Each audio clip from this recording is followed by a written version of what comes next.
السلام عليكم ورحمة الله وبركاته، حبايب قلبي عاملين ايه؟ يا رب تكونوا بخير. النهارده عملنا مع بعض غدا سريع، ما خدش معانا نص ساعة في المطبخ. كان سهل وبسيط وبجد كان تحفة جدا. هنبدأ مع بعض ونقول بسم الله. اول حاجة هنا احنا عملنا شوية مشويات بسيطة جدا، خفيفة وسهلة.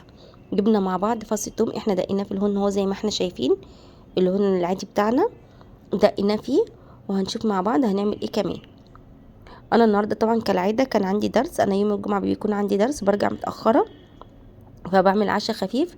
فعرفت ان احنا جالنا ضيف على العشاء، فقلت خلاص اعمل حاجه سهله وخفيفه وسريعه في نفس الوقت، ما تاخدش معايا اي وقت ولا اي مجهود. هنشوف عملنا ايه سهل وسريع مع بعض، ما خدش وقت خالص بجد، وكان طعمه تحفه جدا وشرفنا قدام الضيف بتاعنا. خلاص. اول حاجه احنا هنا جبنا فص الثوم دقيناه.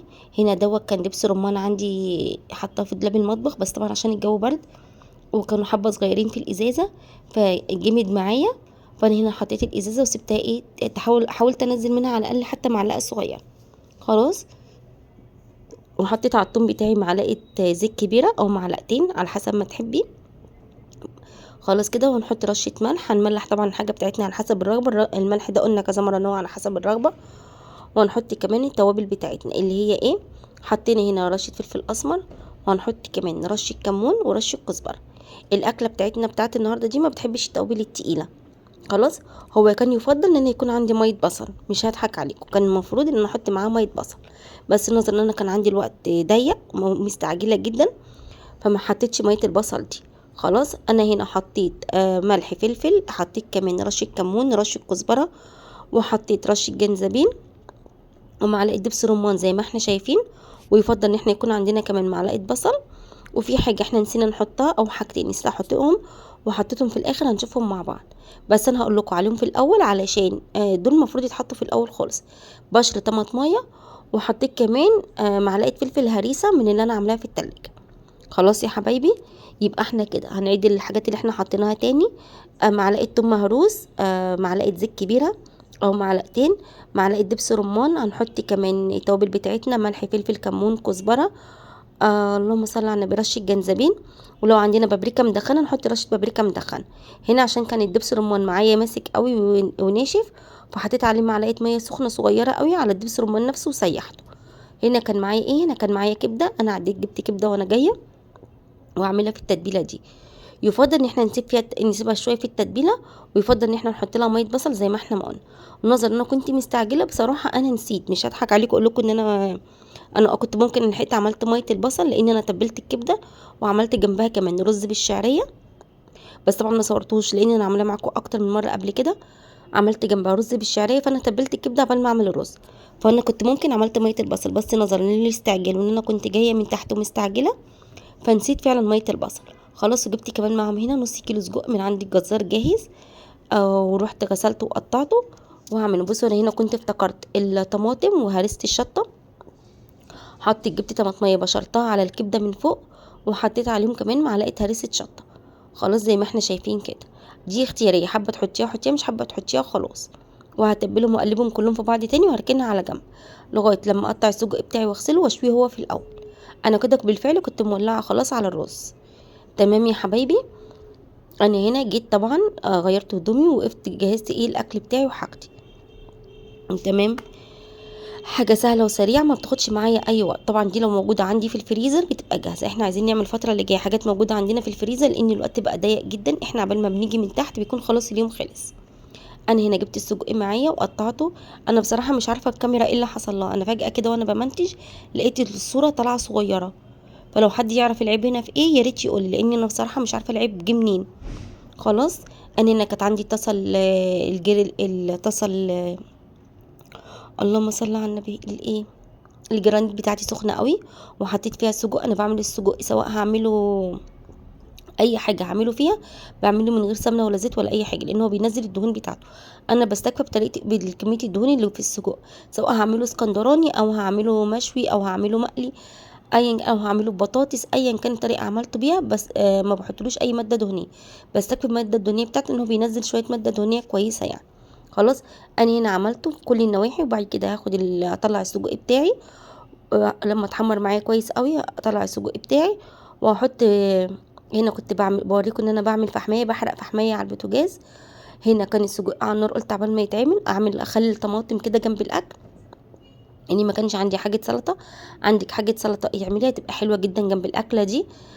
فطبعا انا الموجود عندي بعمل بيه زي ما قلت لكم قبل كده، انا السوق بالنسبه لي بعيد، فانا الموجود عندي بحاول استخدمه. وكمان احنا كنا بالليل، احنا كنا بعد العشاء تقريبا.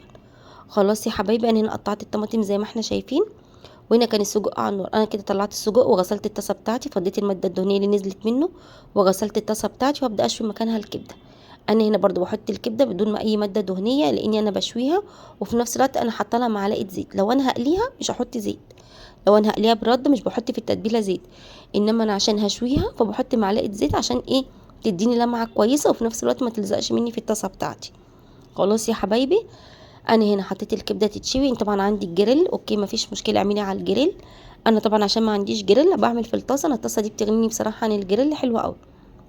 خلاص، ونخلي بالنا انا هنا حطيت الكبده كلها، مجرد لو انا طلعت واحده مثلا معايا استوت ولا حاجه وطلعتها، ما احطش واحده بدلها، لان كده هتزفر لي اللي موجودين. فاستنى لغايه لما اطلع كل الكميه اللي في الطاسه الاول، وبعد كده ابقى احط جديد. انا مجرد ان بتاخد لون من تحت بقلبها على الناحيه التانية. نبص الاول تتبيله الطماطم، انا حطيت هنا حته الثوم اللي كانت فاضله معايا، حوالي برضو فصين ثوم، انا ما بكترش الثوم قوي عشان الحماوه.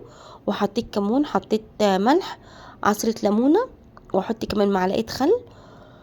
عندك جزر مبشور حطي، عندك عايزه تحطي فلفل رومي حطي. انا حطيت معلقه هريسه طبعا، وحطيت اللي ديت كان عندي بقدونس قطعته وحطيته، وقلبت الخليط ده كله مع بعضه، وبدات اخلي البيت طماطم. انا خليت كام واحده هما مقفولين، والباقي قطعتهم وخليتهم هما مقطعين.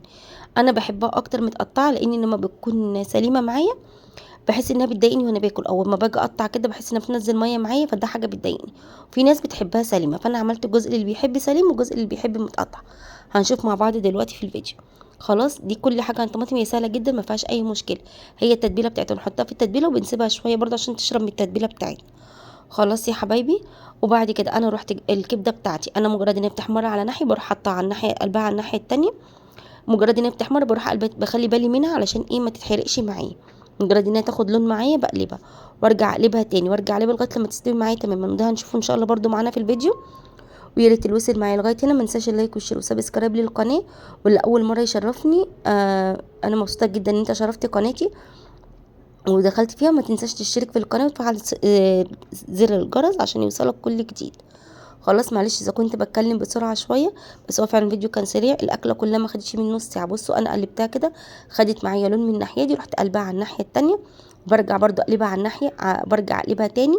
مش بستكفي بالدرجه دي، برجع اقلبها تاني لغايه ما اتاكد ان هي استوت. ونخلي بالنا ان هي ما تنشفش مننا. وكبده الشوي يا حبايبي بتبقى اتخن شويه من كبده القلي، يعني انا ما اخليش كبده القلي الرقيقه دي ما اجيش اشويها تنشف مني، مش تبقى احسن حاجه. كبده الشوي تبقى ايه؟ تخينه شويه. هنا طبعا الكبده بتعمل معايا الطبقه ديت في الطاسه او في الجريل بتاعتي، بنضفها الاول قبل ما برجعها تاني، بكحتها كده بحاجه سيليكون علشان ما تجرحليش الطاسه بتاعتي، واروح منضفاها وارجع احطها تاني واقلي فيها الطبقه اللي بعدها. ده هنا كانت الماده الدهنيه نزلت معايا من السجق، انا حطيتها في الطبق عشان ابقى ادخن بيها الشوي بتاعي، فعلشان بدل ما احط زيت من عندي. خلاص، هي كده كده ماده دهنيه ومزيته وكل حاجه، فهتعملي الدخنه بتاعه الفحم. وايه، ما احطش عليها زيت من اللي موجود عندي او زيت نضيف. خلاص، لان هو كده كده في الاخر بيترمي. تمام كده. انا رشيت رشه خضره كمان فوق الحاجات اللي انا شويتها، الكبده والسجق. حابه تشوي معاهم كفته اوكي، حابه تعملي برضو على حسب امكانياتك انت، بس ده اللي كان متوفر عندي وعلى قد امكانياتي. هنا حطيت الفحميه ودخنتها وغطيتها كويس قوي بغطا حله عشان تبقى ايه؟ تدخلي الحاجه، تدخن الحاجه كويس. عبال ما غرفت الرز كانت خلاص كان المشويات بتاعتي اتدخنت معايا. وهنا بدات اطلعها، رصيتها في الطبق، حطيت الكبده من على الحرف، وحطيت السجق في النص طبعا مع الطماطم المخلله. وكنت انا عامله مخلل قرنبيط وليمون وفلفل، طلعتهم برضو في الطبق. ورز اللي كان عندنا، عندك سلطه الطحينه اوكي اعملي، ما عندكيش خلاص حابه تعملي مكرونه بدل الرز اعملي مكرونه. بس انا بصراحه كان عندي مكرونه قبلها بيوم بايته، فقلت اكيد مش هعمل مكرونه، انا لسه واكلين مكرونه امبارح وكان عندي البايت في التلاجة. وبصراحه لولا الضيف اللي كان عندي انا كنت اكلتهم المكرونه اللي بايته جنب الاكل.